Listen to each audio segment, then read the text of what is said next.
2022 সালে যে বন্যা হয়েছিল সেই বন্যার মতনই আসলে বৃদ্ধি পাচ্ছে এই এলাকার পানিটা। পানির অবস্থা খুব বেশি খারাপ। ও একটু আগে তো গেছি বাউরা আইকান চলো ওখান রাস্তাত গলা পানি। রেমালের প্রভাবে সিলেটেও বৃষ্টি হচ্ছে, পাশাপাশি মেঘালয়ে হওয়া বৃষ্টির পানিও কিন্তু প্রবাহিত হচ্ছে সিলেটের দিয়ে। আমি সামনে গিয়েছিলাম, এখানে দেখেছি প্রায় কোমর পানি। এর সামনে আসলে হেঁটে যাওয়ার মতন নয় পানির উপর দিয়ে, কারণ নদী থেকে আসলে যে পানিটা স্রোত যে বইছে, যে গোয়েনঘাট শালটিকের যে সড়কটি রয়েছে সেই সড়কটির উপর দিয়েই সেই পানিটি বৃদ্ধি পেয়েছে। তো পানিটি প্রবাহিত হচ্ছে গ্রাম অঞ্চল জুড়ে।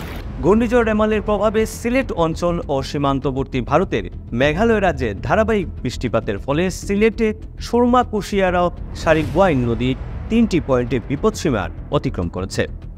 নদী বিপদসীমা অতিক্রম করায় জেলার গোয়াইনঘাট, জৈন্তাপুর, কানাইঘাট ও জকিগঞ্জের নিম্নাঞ্চল প্লাবিত হয়েছে। পানিবন্দী হয়েছেন অন্তত 3 লক্ষাধিক মানুষ। ইতিমধ্যে ঘূর্ণিঝড় রেমালের প্রভাবে সৃষ্ট বন্যা পরিস্থিতি মোকাবেলার লক্ষ্যে সমগ্র সিলেট জেলায় মোট 470টি আশ্রয়কেন্দ্র খোলা হয়েছে।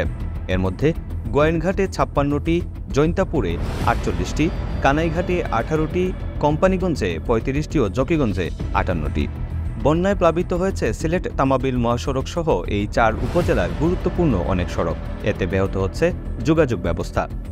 যান চলাচল বন্ধ রয়েছে বিভিন্ন সড়কেও। পানি উন্নয়ন বোর্ডের বন্যা পূর্বাভাস ও সতর্কীকরণ কেন্দ্রের তথ্য মতে আজ সকাল 9টায় সুরমা নদী কানাইঘাট উপজেলা পয়েন্ট বিপদসীমার 166 সেন্টিমিটার উপরে ও কুশিয়ারা নদী জকিগঞ্জের অমলশীত পয়েন্টে 202 সেন্টিমিটার উপর দিয়ে প্রবাহিত হচ্ছে।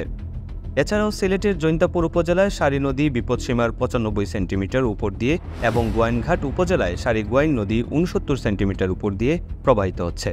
গত রাতে সিলেটের গোয়াইনঘাটের জাফলংয়ে 355 মিলিমিটার বৃষ্টিপাত রেকর্ড হয়েছে। একই সময়ে জৈন্তাপুরের লালাখালে রেকর্ড হয়েছে 150 মিলিমিটার বৃষ্টিপাত। ভারতের আবহাওয়া অধিদপ্তরের তথ্যমতে গত 24 ঘন্টায় ভারতের মেঘালয় রাজ্যের চেরাপুঞ্জিতে 634 মিলিমিটার বৃষ্টিপাত হয়েছে। সিলেটে বৃষ্টিপাত ও ভারতের বৃষ্টিপাতের ফলে সৃষ্ট পাহাড়ি ঢলেই সিলেটের নদ নদীর পানি দ্রুত বেড়ে প্লাবিত হয়েছে বিস্তীর্ণ সব এলাকায়। জেলা প্রশাসন সূত্রে জানা গেছে, সিলেট 5টি উপজেলা গোয়াইনঘাট, জৈন্তাপুর, কানাইঘাট, কোম্পানিগঞ্জ ও জকিগঞ্জ উপজেলার বন্যা দুর্গত বাসিন্দাদের জন্য 1000 বস্তা শুকনো খাবার, 75 মেট্রিক টন চাল ও নগদ 2.5 লাখ টাকা ত্রাণ সামগ্রী হিসেবে উপবরাদ্দ প্রদান করা হয়েছে। পরিস্থিতি বিবেচনায় এসব উপজেলায় আরও ত্রাণ সামগ্রী বিতরণ করা হবে।